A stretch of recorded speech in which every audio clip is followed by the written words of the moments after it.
बहुत बोलने वाला इंसान अगर चुप हो जाए तो समझ लेना चोट बहुत गहरी लगी है। राधे राधे शर्मा जी की कहानी चैनल पर आप सबका हार्दिक हार्दिक स्वागत, अभिनंदन। एक बार की बात है, एक राजा था, उसके कोई पुत्र नहीं था। राजा बहुत दिनों से पुत्र की प्राप्ति के लिए आशा लगाए बैठा था, लेकिन पुत्र की प्राप्ति हुई नहीं। उसके सलाहकारों ने तांत्रिकों से सहयोग लेने को कहा। तांत्रिकों की तरफ से राजा को सुझाव मिला कि यदि किसी बच्चे की बलि दे दी जाए तो राजा को पुत्र की प्राप्ति हो सकती है। फिर क्या था, राजा ने राज्य में ढिंडोरा पिटवाया कि जो अपना बच्चा बलि चढ़ाने के लिए राजा को देगा उसे राजा की तरफ से बहुत सारा धन दिया जाएगा। एक परिवार में कई बच्चे थे, गरीबी भी बहुत थी। एक ऐसा भी बच्चा था उनके परिवार में जो ईश्वर पर आस्था रखता था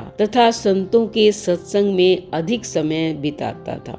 राजा की अनाउंसमेंट सुनकर परिवार को लगा कि क्यों ना इसे राजा को दे दिया जाए, क्योंकि ये तो निकम्मा है, कुछ काम धाम करता नहीं और हमारे किसी काम का भी नहीं है, और इसे देने पर राजा प्रसन्न होकर हमें बहुत सारा धन दे देगा। ऐसा ही किया गया, बच्चा राजा को दे दिया गया। राजा ने बच्चे के बदले उसके परिवार को काफी धन दिया। राजा के तांत्रिकों द्वारा बच्चे की बलि देने की तैयारी हो गई। राजा को भी बुला लिया गया। बच्चे से पूछा गया, तुम्हारी आखिरी इच्छा क्या है? ये बात राजा ने बच्चे से पूछी और तांत्रिकों ने भी पूछी। बच्चे ने कहा कि मेरे लिए रेत मंगा दी जाए। राजा ने बच्चे की इच्छा पूरी की, अतः रेत मंगाया गया। बच्चे ने रेत से 4 ढेर बनाए। एक एक करके बच्चे ने 3 रेत के ढेरों को तोड़ दिया और चौथे के सामने हाथ जोड़कर बैठ गया। उसने राजा से कहा कि अब जो करना है आप कर लें।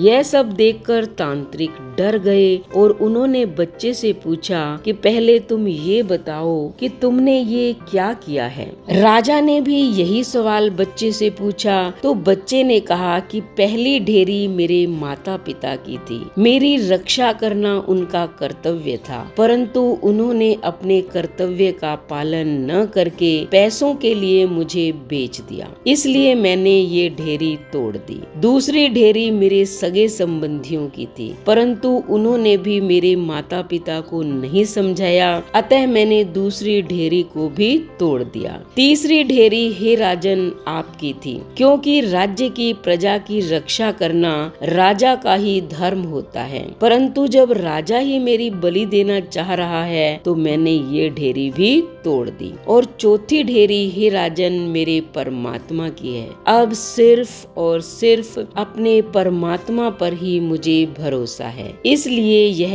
एक ढेरी मैंने छोड़ दी है। बच्चे का उत्तर सुनकर राजा अंदर तक हिल गया। उसने सोचा पता नहीं बच्चे की बलि देने के पश्चात भी पुत्र की प्राप्ति होगी भी या नहीं, इसलिए क्यों ना मैं इस बच्चे को ही अपना पुत्र बना लूं। और ये बच्चा इतना समझदार भी है, ईश्वर का भक्त भी है, इससे अच्छा बच्चा और कहाँ मिलेगा। काफी सोच विचार के बाद राजा ने उस बच्चे को अपना पुत्र बना लिया और राजकुमार घोषित कर दिया। तो बेटा, जो व्यक्ति ईश्वर पर विश्वास रखते हैं उनका कोई भी बाल बांका नहीं कर सकता। यह एक अटल सत्य है। जो मनुष्य हर मुश्किल में केवल और केवल ईश्वर का ही आसरा रखते हैं उनका कहीं से भी किसी भी प्रकार का बुरा नहीं हो सकता। सांसारिक सभी रिश्ते झूठे हैं, केवल और केवल एक परमात्मा का नाम ही सत्य है। अगर आपको ये वीडियो पसंद आई हो तो चैनल को सब्सक्राइब करें, लाइक और शेयर करें, कमेंट करें और बेल आइकन के बटन को दबाएं ताकि ऐसी ही मोटिवेशनल स्टोरी का नोटिफिकेशन सबसे पहले आपको मिले। धन्यवाद।